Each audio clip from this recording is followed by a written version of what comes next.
I feel like this belongs in a rap music video. That is crazy. Today we're driving the Ktmx-Bow Gt-Xr. This is the road legal version of the X-Bow GT2. It's got a bunch of crazy features, carbon fiber everywhere, a fighter jet style canopy, removable steering wheel, and a bunch of other features. Let's have a little look around. Long story short, this is like a supercar for very passionate drivers. Starting with the name, sounds like a serial number, and that's how you know they mean business. Ktmx-Bow Gt-Xr doesn't exactly roll off the tongue the same way that Ferrari Enzo or Lamborghini Huracan does. And that might be because the company is Austrian, and Austrians tend to be a little bit more literal and less socially fluffy than the Italians. But in the end, what you get is a zero bullshit road legal race car.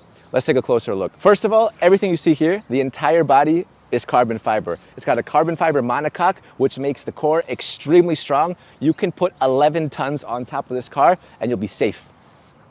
That's not normal, by the way. That's extremely uncommon. When you get in closer, I think what makes this car stand out the most, apart from all the little race features that we're going to talk about in just a second, is obviously the canopy. Just got to click this, and when you pull it,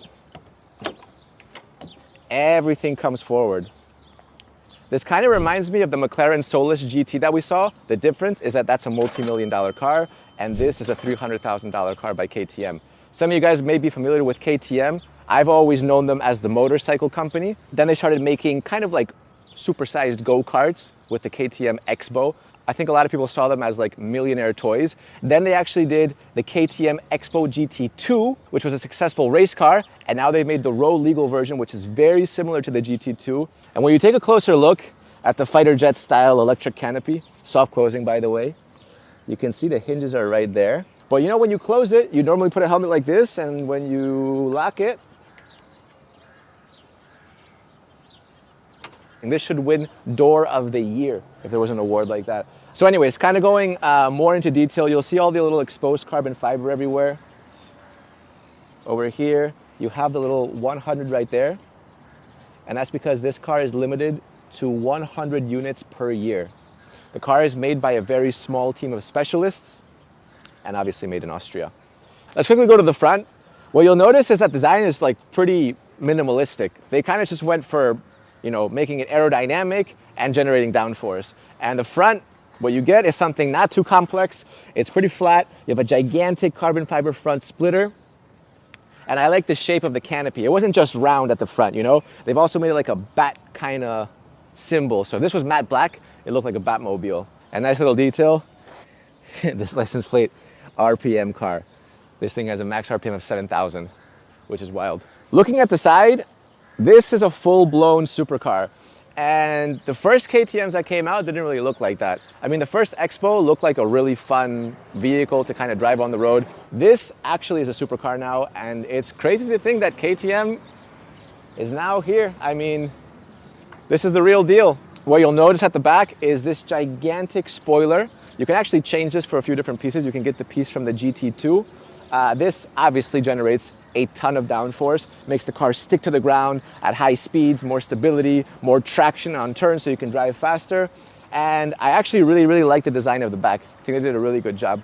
The vents at the back, which actually aren't even really vents. This kind of reminds me of the Maserati MC20. I think maybe it might be the white with the carbon fiber. Maybe in black it wouldn't look the same, but I do love the design detail. And above them, you have the rear view camera. You see that? Everything at the back is very angled and aggressive. You have the twin exhaust going down the middle with the Formula One style brake light right there. Reflectors down there, also very rectangular. What do you guys think of the shape? Because to be honest, this is a good looking car in my opinion. It's good. I mean, there's a lot of supercars that they get a little bit too crazy. This, I think actually looks really good. We'll hop inside in just a second, but something I want to show you guys is that steering wheel is actually on a holder.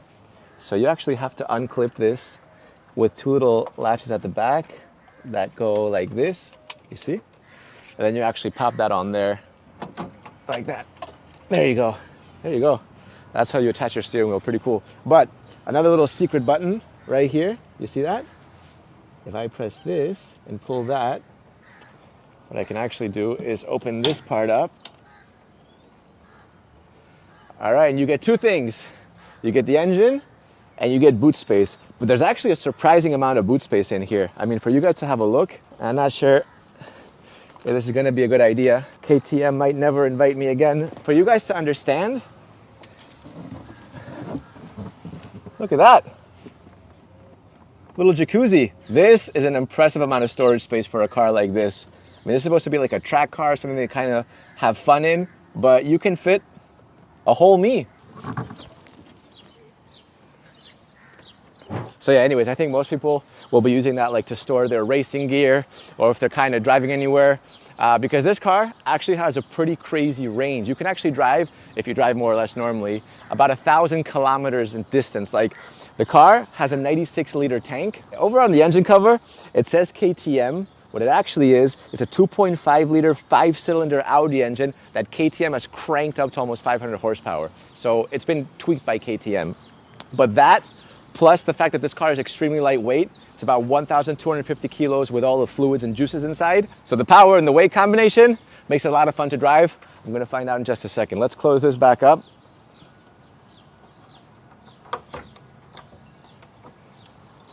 There we go. And let's hop inside. Now this is a challenge. Sit down on the side.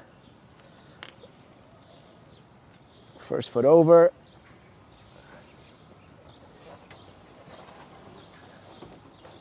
There we go. That wasn't that bad. Sitting inside for the first time. You have like a little Formula One style steering wheel with an LED display in the middle. Everything around me is carbon fiber. And the seats are like carbon fiber bucket seats with these little pillows, which can actually be removed. Very easy to change. You got a 4-point seat belt, which I'll pop in just a second. And what's interesting is in the middle, you have a very obvious Audi start-stop button. Driven a lot of Audis before. That definitely rings a bell. Also, down the middle, no touchscreen infotainment system. KTM says that would add extra weight and complexity. They just kept it simple, raw for the driving experience. So no fancy schmancy touch controls. There you go. This, by the way, is my gear selector. Look at this. You see that? It's pretty cool. Okay, you guys ready? Look at this. So just press that like this, and this comes down. That is crazy. Wow, this is crazy. This is something else. What I also like are the pedal shifters. Listen to the sound they make. They're so hard. They make so much sound. And the braking is also very strong. Like the braking reminds me of like a track car. The visibility is actually surprisingly great. You have windows on every side. It's like a 180-degree view.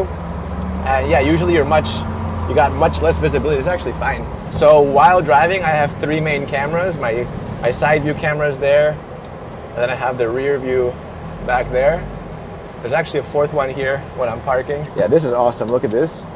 Reverse. Yeah, that's nice. That feels good. We can do a little bit of oh my God. You got the engine right behind you, but you feel all the vibration, and that's just because you have like a steel engine cage bolted directly onto the carbon fiber, so you feel everything vibrating. We've seen, you know, Formula One inspired supercars, multi-million-dollar cars like, you know, the Aston Martin Valkyrie, the AMG Project One.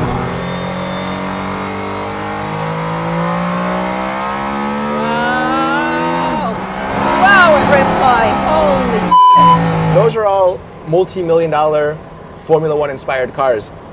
The difference is this one's $300,000, and it's pretty much in a category of its own, because what you get for $300,000 is probably the closest, you know, race car, road legal experience that you can get. I didn't really know what to expect, but now driving it, I get it.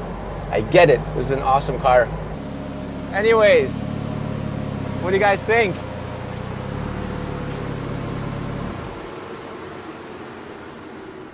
This car is nuts.